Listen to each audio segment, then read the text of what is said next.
अब आप क्या सोच रहे हैं?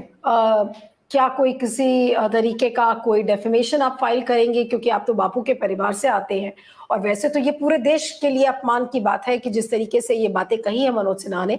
अब लेकिन क्योंकि वो एक संवैधानिक पोस्ट पर बैठे हुए हैं, तो उनके खिलाफ क्या एक्शन होगा?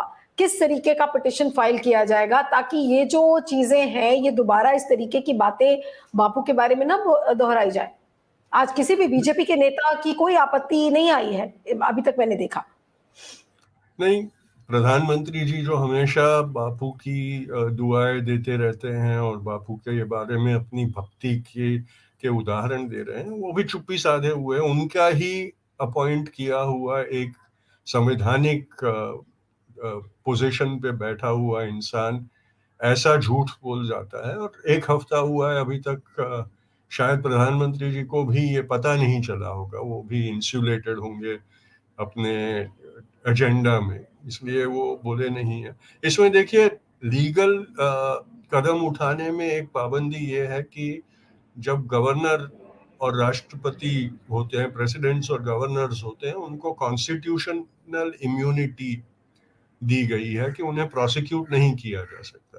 इसलिए अगर मैं कोई कोर्ट में इनके खिलाफ बदनक्षी का दावा अर्जित करता हूं, तो उसे सुने बगैर, पढ़े बगैर कोर्ट ये एक ही मुद्दे पर उसको खारिज कर देगी कि भाई इनको तो इम्यूनिटी है, हम कुछ नहीं कर सकते, हम इसको प्रोसिक्यूट नहीं कर सकते, या आपकी याचिका को भी हम दाखिल नहीं करवा सकते। ये उनके लिए बहुत आसान हो जाएगा। इसमें कॉन्स्टिट्यूशनल प्रश्न खड़ा हुआ है।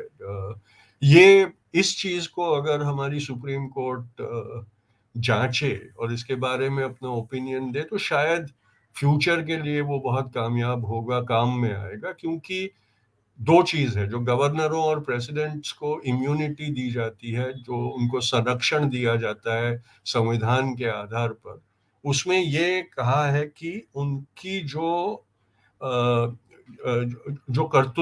कर्तव्य है, उनका कार्य है, उनके कार्य में उन्होंने कोई भी चीज की हो तो उनको प्रोसिक्यूट नहीं किया जा सकता। अब ग्वालियर में जो इंसिडेंट हुआ है, वो उनके गवर्नर की जो उनके ऊपर दायित्व है, उनके ऊपर जो उनकी ड्यूटीज है एज गवर्नर, उसमें वो नहीं बैठता। ये उन्होंने निजी कैपेसिटी में ये वक्तव्य किया है। तो क्या उसमें सुप्रीम कोर्ट ने ये देखना चाहिए कि भाई उसमें उनको इम्यूनिटी उतनी ही मिलेगी, या फिर उस स्टेटमेंट के लिए उनको प्रोसिक्यूट किया जा सकता है? क्योंकि दूसरी तरफ बापू को भी संवैधानिक तौर पर हमारे सिंबल और नेशनल एम्बलम के साथ संरक्षित किया गया है, और ये कहा है कि उनके बारे में झूठ का प्रचार या उनका अपमान वो हमारे राष्ट्रीय ध्वज और राष्ट्रीय चिन्ह का अपमान के बराबर माना जाएगा और उसी तरह से प्रोसिक्यूट किया जाएगा। तो अब कौन सा पहलू इसमें से ज्यादा महत्वपूर्ण होता है, इसके बारे में सिर्फ एक संवैधानिक बेंच निर्णय ले सकती है। तो शायद, और इसके लिए मुझे याचिका दाखिल करने की जरूरत नहीं है। चाहे तो सुप्रीम कोर्ट इसका सुओ मोटो ये करके, नोटिस करके प्रोसिक्यूशन कर सकती है, क्योंकि ये अब सिर्फ मानहानि का मुद्दा नहीं रहा, ये कॉन्स्टिट्यूशनल प्रश्न उठा है। तो इस एंगल से अगर इसके ऊपर ध्यान दिया जाए, तो मुझे लगता है कि सुप्रीम कोर्ट इसमें रूल कर सकती है कि भाई इसमें कौन सा ज्यादा महत्वपूर्ण है और किस तरीके से ये इम्यूनिटी खारिज हो सकती है। और मुझे लगता है कि इस इंसिडेंट में शायद सिन्हा एक हफ्ते साहब तो को बीत गए इम्यूनिटी हैं। नहीं मिल सकती।